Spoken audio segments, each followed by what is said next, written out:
As humans, we all have the same 24 hours in a day, 7 days in a week. With the never-ending stream of distractions and interruptions, it's hard to get things done. But sometimes in life, we get angry by our lack of progress. We have goals like launching that startup idea, mastering that programming language, or making videos like these on YouTube. The difference between those that stay stagnant and those that reach their goals lie in their actions. So I decided to embark on a bold challenge.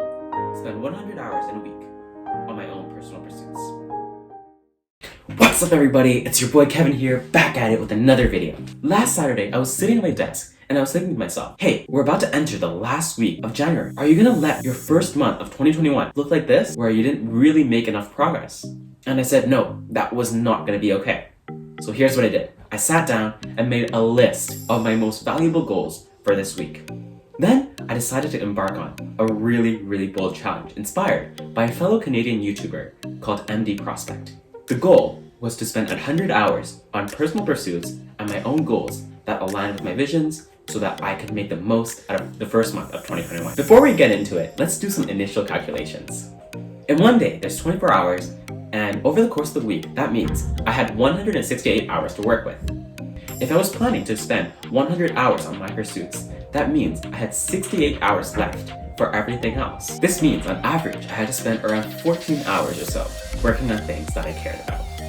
That was crazy, but I was determined and I wanted to get it done, to see what I was capable of. To make sure I was staying on track, I did a few things to keep myself accountable. First, I time blocked every single minute of my time in Google Calendar to estimate what my week would look like.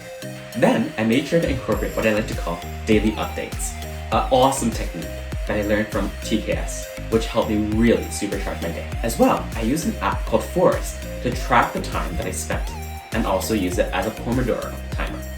And lastly, to make sure I stayed focused, I chose to do a 1-week social media cleanse, and only choose to check my messages every 3 days to ensure that I'm not missing any important messages or requests. So with that out of the way, let's get straight into the breakdown of what my week looked like.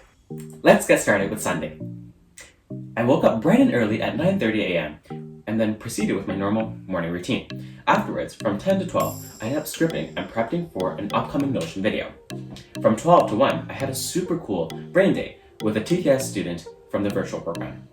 From 1 to 2:30, I ended up doing more video prep and also created a bunch of scripts for upcoming video ideas. From 2:30 to 3, I worked on prepping for a TKS focus presentation on a project that I did a few weeks back on breast cancer detection with machine learning.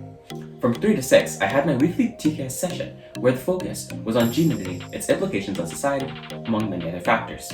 It was a great discussion and we loved it. From 6 to 7:30, I ended up spending some time with family and having a nice dinner. From 7:30 to 9, I prepped for the upcoming week and made a really quick weekly update.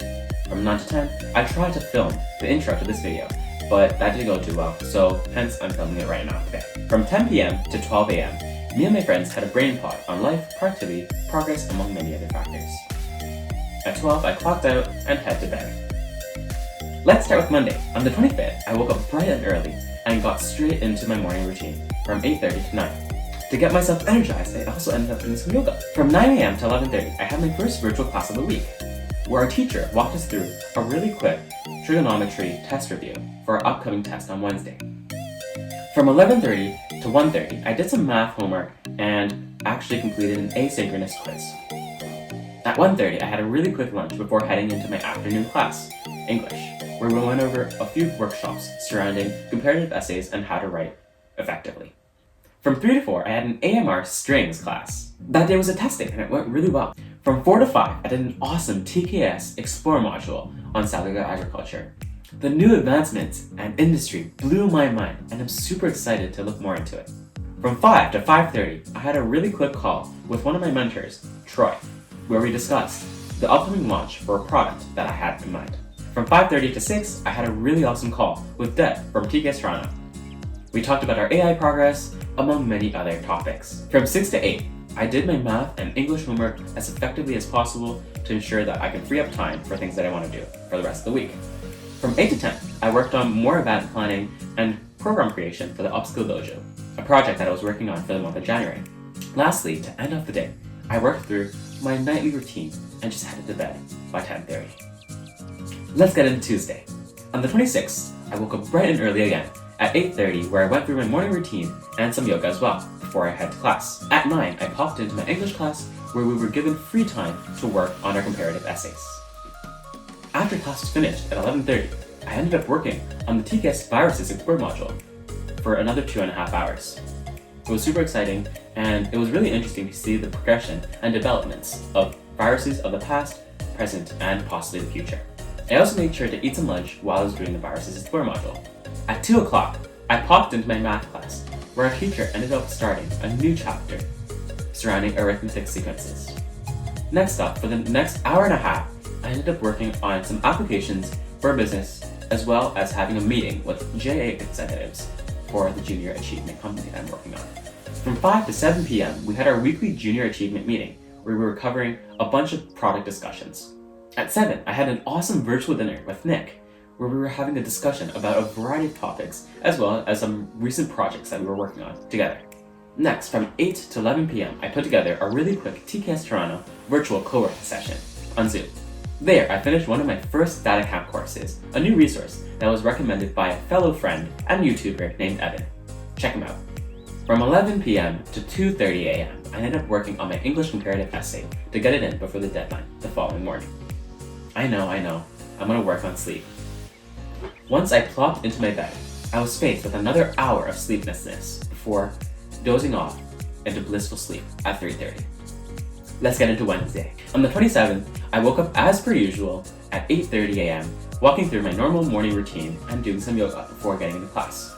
Today, I had an asynchronous English class where I ended up working on some final summative assignments and prep for the ending of the second quadrimester of the year. Then, from 11:30 to 12:30 p.m., I had a lovely lunch paired with some awesome music in the background. Then, from 12:30 to 1:30, I did some additional preparations for my math test and just went straight to work. From 1:30 to 4 p.m., I had my final Chapter 5 and 6 trigonometric functions test. From 4 to 4:30, my eye was really bugging me and I had a virtual doctor's appointment to check it out. The doctor reassured me and said it was all fine, and I just carried on with my day. From 4:30 to 6:30, I worked on editing my friend's podcast, Mental Models of Successful People. That was a blast and it was an awesome episode. I'll share it with all of you when it launches. From 6:30 to 8, I had an awesome dinner with family and just spent some time together. From 8 to 8:30, I had a killer call with Jason, someone on the Teal Hats team, and also a second year Waterloo student. We talked about a bunch of things surrounding high school, productivity, starting a business, and many other factors. From 8:30 to 11, I ended up rereading High Performance Habits by Brendan Bouchard. At 11, I tried to go to sleep, but insomnia took over, and I went back to rereading and finishing up the book High Performance Habits.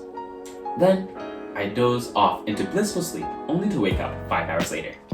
Let's get into Thursday.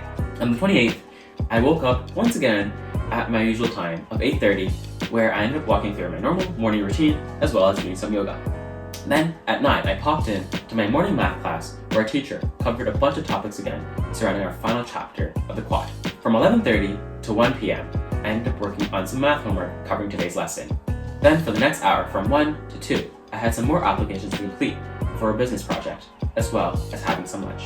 Then, from 2 to 3, I had an awesome English class, where our teacher talked about some really exciting things. From 3 to 7, I did another data camp course, this time surrounding intermediate Python. It was awesome to revisit the fundamentals and make sure that I have a solid foundation. From 7 to 7:30, I had another awesome call with a fellow TKS student from Toronto.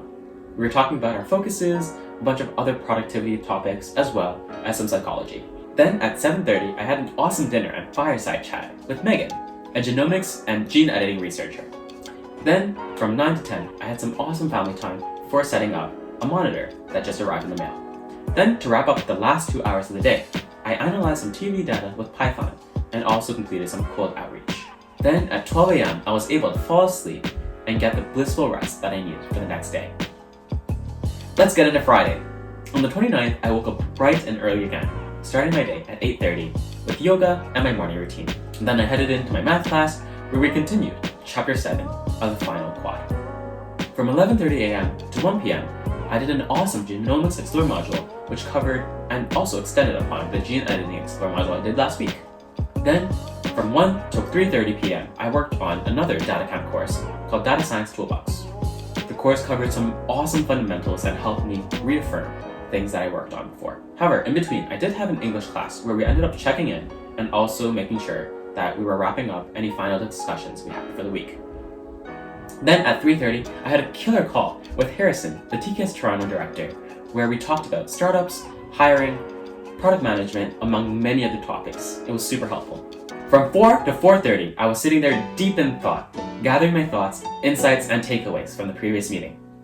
From 4:30 to 6 p.m., we had another awesome fireside chat with Rick, a CTO at Flip. He talked about a bunch of topics surrounding market trends, education, learning how to learn, and as well, product management. He delivered some great and impactful insights. After the fireside chat, I was also sitting there once again in deep reflection and thought from 6 to 6:30, where I took down some notes and also collected my thoughts. After I collected my thoughts from the huge knowledge bombs that Rick dropped, I was able to then work on another data camp course from 6:30 to 9 p.m. At 9, I had a super cool dinner with family and also led into the TCAS squad sync from 9:30 to 10 p.m. We were talking about our recent progress, some roadblocks that we're facing, and really had an awesome mastermind call. To wrap up the night, I also ended up planning for another 1.5 hours on the Upskill Dojo lunch and also helped out with some family matters. Unfortunately, I did suffer from more sleeplessness, and for the next 2.5 hours, I sat there laying in bed counting sheep. I did end up falling into blissful sleep at 2. Let's get into Saturday, the final day of the 100-hour challenge. Today, I woke up once again at the bright and early hour of 8:30 a.m., where I ended up walking through my normal morning routine as well as doing some yoga. From 9 to 11:30, I wrapped up the data camp course, receiving the final Python Fundamentals certificate. That was an awesome experience, and I'm super excited to work on some more data camp courses. As well, I'll be also releasing another video surrounding my data camp journey once I reach a certain degree. To save some time, I ended up eating lunch while filling out my weekly velocity requirements. For the next 4 hours, I also worked on the Nanotechnology Explore module in prep for the session that was coming up on Sunday. Then at 5, I made a spontaneous decision to head outside to film some B-roll for this video. It's what you've been seeing all throughout the video. At 6:15 to 7:30, I had the weekly Velocity session. Velocity is a special program within TKS that helps innovators push beyond their current limits. It adds on top of the initial TKS sessions and pushes you on greater limits. Velocity is for those that want extra guidance, extra support, and motivation to grow 10x through the program. It's been super helpful, and thank you so much to Kim and Harrison for putting together the Toronto Velocity sessions. This week during the Velocity session, we focused on anti-fragility and focused on pushing beyond our current limits. As part of the session, all of us was tasked with reaching out to a super legit person in the fields that we're interested in. I reached out to a super legit person named Laura Deming that we covered in the last week at the Velocity sessions. If by any chance you happen to know her, feel free to make a warm introduction and help me secure a meeting with her. I would love to have her on as one of the initial guests of my new podcast. From 8 to 9, I worked on and revised the TO Hacks website. From 9 to 9:30, I had an awesome call with the team at TO Hacks surrounding the product development. To wrap up the week on a bright note, I worked on a cellular agriculture article from 9:30 p.m. to 12. Now that I've walked you through the entire week, let's have a quick calculation of the hours that I've put in. This will include calls, all of the work sessions, as well as some of the morning routine times. On Sunday, that was 12.5 hours. Monday, 12.5 hours. Tuesday, 15 hours. Wednesday, 12 hours. Thursday, 17 hours. Friday, 14 hours. And Saturday, 15 hours. And lastly, let's add on 2.5 hours that I spent on the morning routines and exercise times to ensure that I optimize to operate at the highest level, all to come up to the total of 100.5 hours. While this was an extremely challenging experience, it was definitely awesome. I really understood the power of Parkinson's law, where work expands to the time allotted to it. And since I really forced myself to shorten the amount of time that I spend on my goals, I really enabled myself to get more done in a lot less time. After what I've accomplished in the last week of January, I can confidently say that January was a great start to 2021. What's up, everybody? Thank you so much for sticking with me to the very end. And if you're still here, make sure you leave a comment down below with your favorite emoji 100 and ensure that you can leave a comment with your key insights, takeaways, and what you'll be doing to improve your life and optimize for higher productivity. If you like this video, make sure you like, comment, and subscribe to ensure that you receive all future videos surrounding tech, productivity, music, among many other topics that I cover. This challenge definitely taught me so much, and I'm super grateful for all the support that I've received from all my friends, family, and loved ones. Cheers, and have a lovely, lovely day.